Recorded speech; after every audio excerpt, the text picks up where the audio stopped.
We are here with Laura Wright, and we are talking about something that plagues just about every business owner at some point until they get it.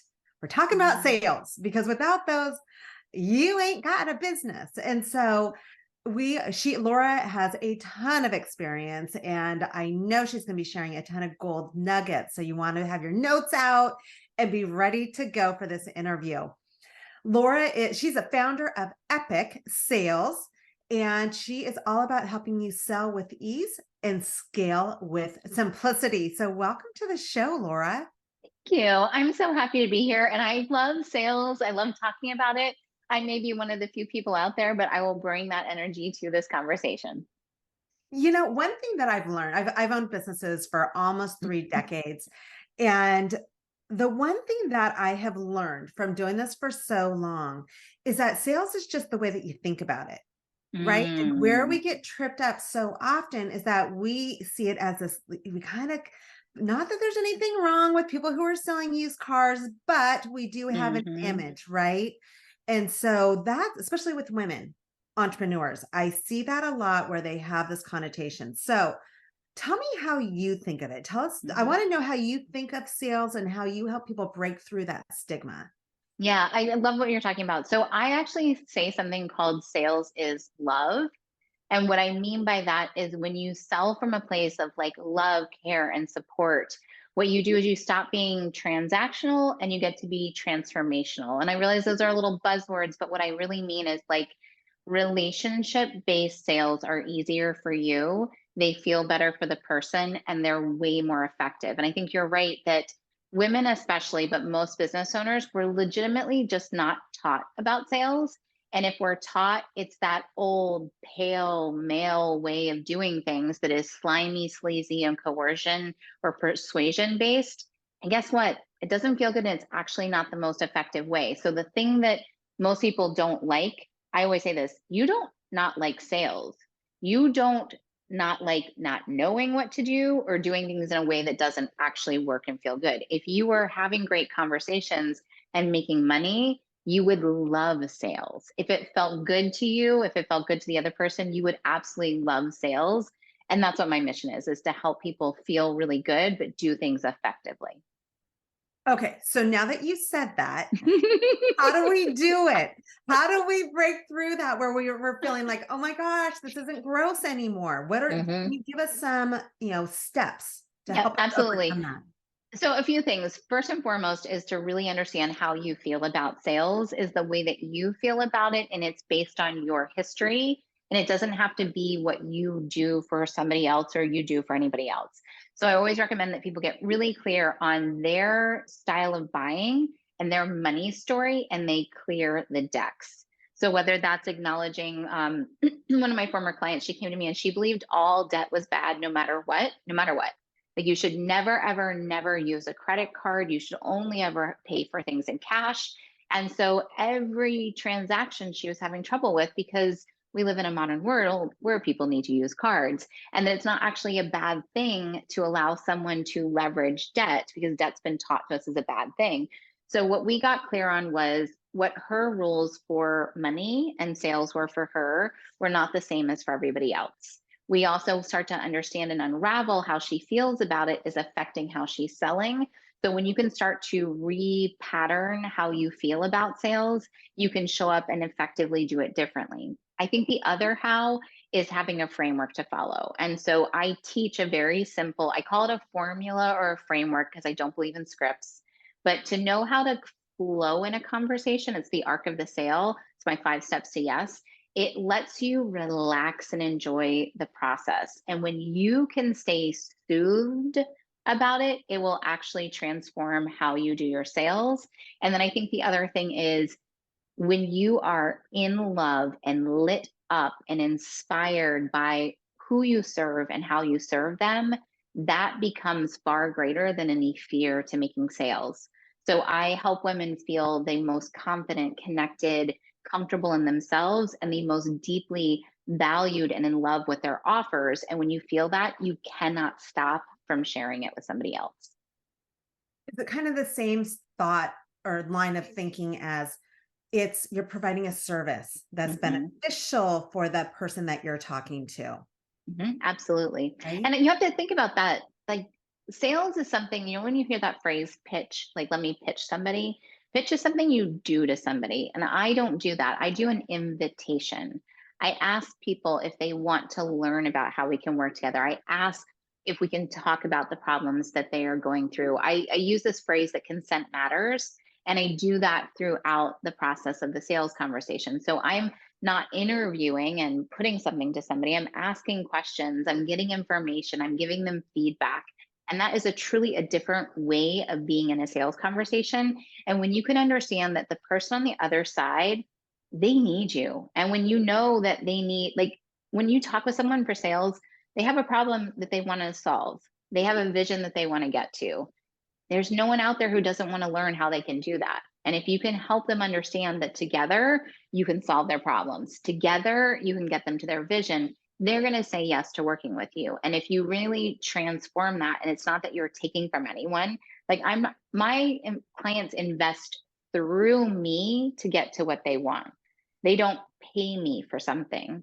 It's a different mindset and way of seeing things. And it lets me know that I am being of the greatest service every single time I sell to somebody.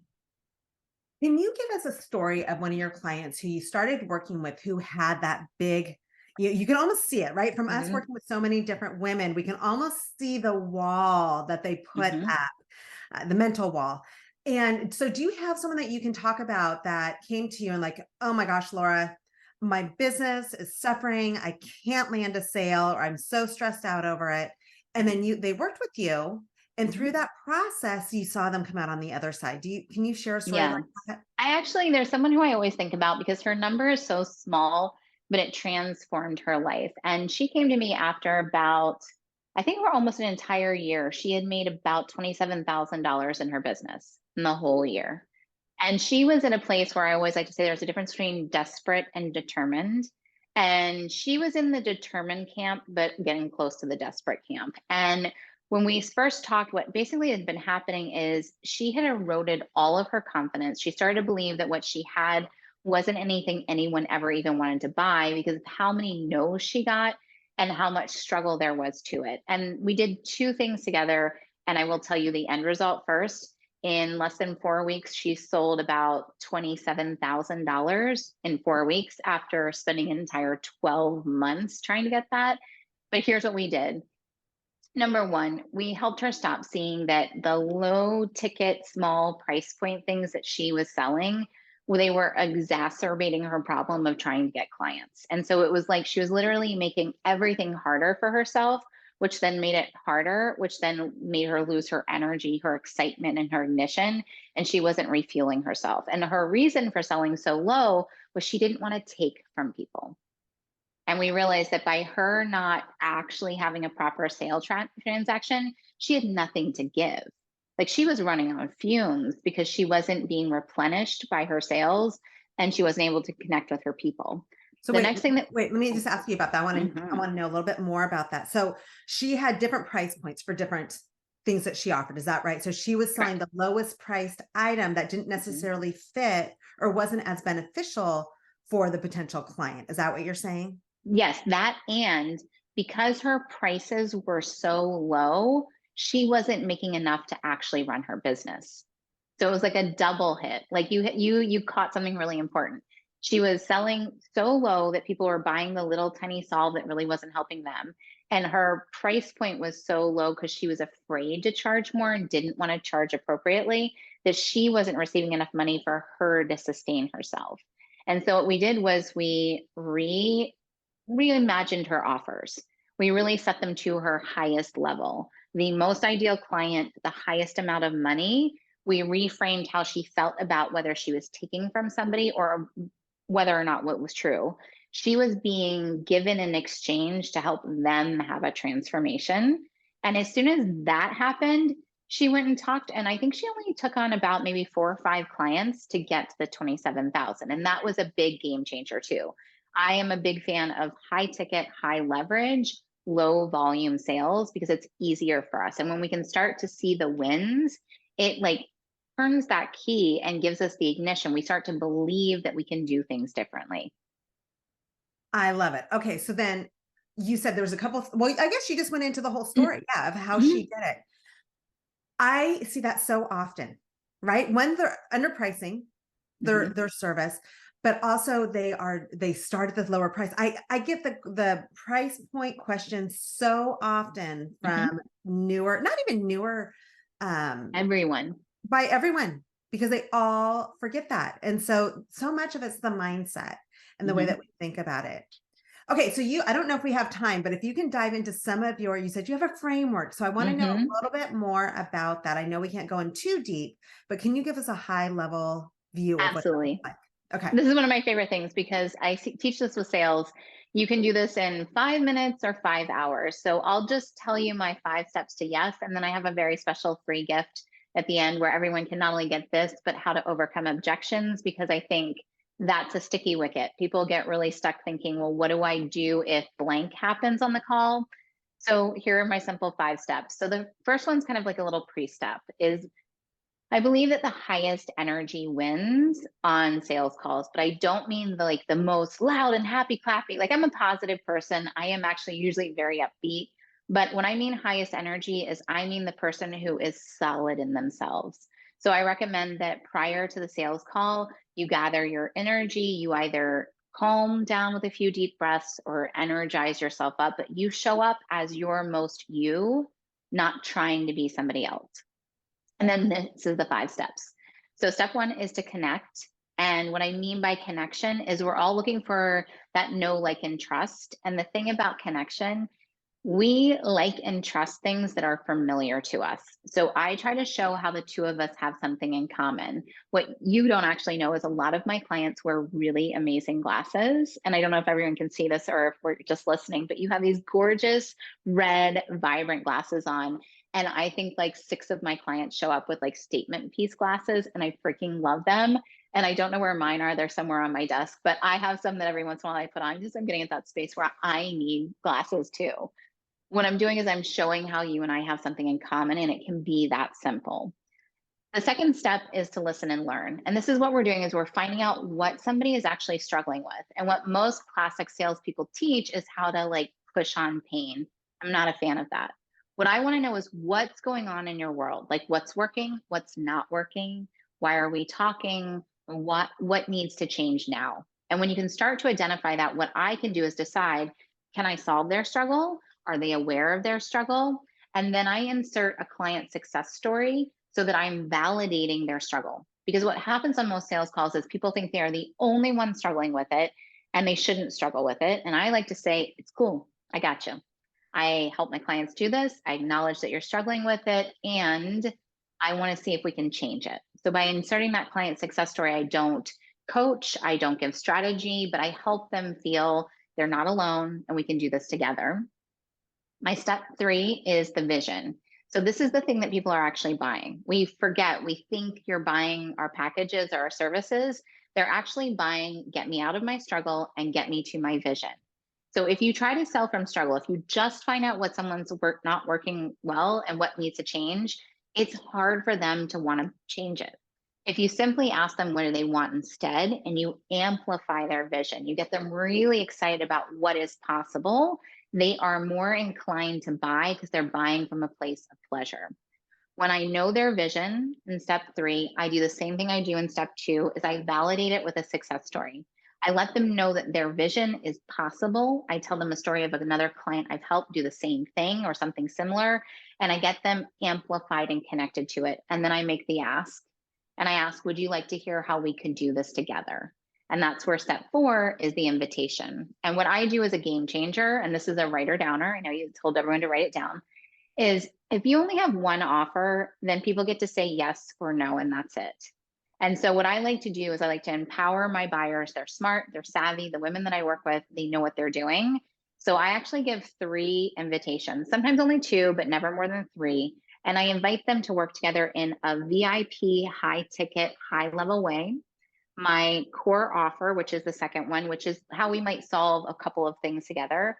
And then what I call a small bite package. And a small bite package does not mean low ticket, jam-packed, like those things that you see they can click online about. It means that we pick one thing and we take care of one thing together. And when I do that, I then get to ask, which way would you like to be supported versus do you want to work with me, yes or no? That changes the game. How do you want to be supported? Do you want the VIP level? Do you want our core thing? Do you want to just get started in this little place? And I'm guiding someone to that's all they need. Like if I meet somebody who's in feast and famine, we're not going to do a VIP day where we fix your feast and famine. We actually probably need to work together for 6 months, maybe even 12 months. So we're together and we stabilize your business. So I'll guide them to the right thing. And then there's step 5. And this one's the one that most women miss, which is the close. So after I've invited them to work together, I've told them the ways, I've asked them how they would like to work together. I simply ask, how would you like to get started? And when I ask this question, one of 2 things happens. Let's get going. I collect their credit card over the phone. I process their transaction. I schedule their first call with me. We get in motion, or the yeah buts show up. And the yeah buts are, you're smiling, you get it. It's, I'd love to, Laura, but I don't have the money. I don't have the time. I need to talk with my partner, all of the things that are resistance and objections. And so at the end of this, I'll make sure you guys all have a link to go get it, but I have an entire guide on how to walk people through resistance and objections, because here's the key. It's going to show up. No matter what you sell, we want to stay safe because safe is known. And that's where we like to stay for survival. It's a natural thing. So when you get on a sales call, when you are selling transformation, what happens is all of that chatter kicks up. It's not safe to buy. It's not safe to change. What if this won't work for me? All that chatter. And when you can relax and become a partner with somebody and guide them through their resistance, help them go through their objections, that is the work of sales. It's not that you are pushing, you are forcing. You don't have to use gimmicks. You don't have to have fast action bonuses. In fact, I don't use fast action bonuses. I just simply say, here's what it is. Would you like to get going? But the big difference that I do and what I teach my clients is how to hold someone through their resistance and their objections and ask, how can we be in partnership? Can I help you through this? Can I help you find the way to find the money? Can I help you have the conversation with your partner? Can I help you find the time to do this? Can I show you why this time is the right time based on everything you shared? And when we become partners, they say yes. That is such a key component, because as you said, the fast action bonuses, I'm like, oh yeah, that is such a male dominated, that's the Alex Hermosi. Not that there's anything wrong with that, but it's a different type of process, but it's also a different type of way of doing it, where I think for women, it just doesn't feel authentic. And if it doesn't, you're going to struggle with it every time, because there's that inner conflict that's going on that's saying, ooh, this feels gross, right? And so even though you're following something to the T, it's going to be really hard to close it because it doesn't feel good. So I love, love, love what you said. And not just Alex Hermosi. I think he's great. And I've heard this so much, but almost always from males, almost every single time. So it's just interesting that you brought that up. Okay. So Laura, you said that you had something fun for the listeners. Talk to us about that. Yep. Okay. So I firmly believe the thing that holds you back on sales calls is not knowing what to do. And everyone always asks me for scripts, and I teach, don't use the script, become the script, like become the skill.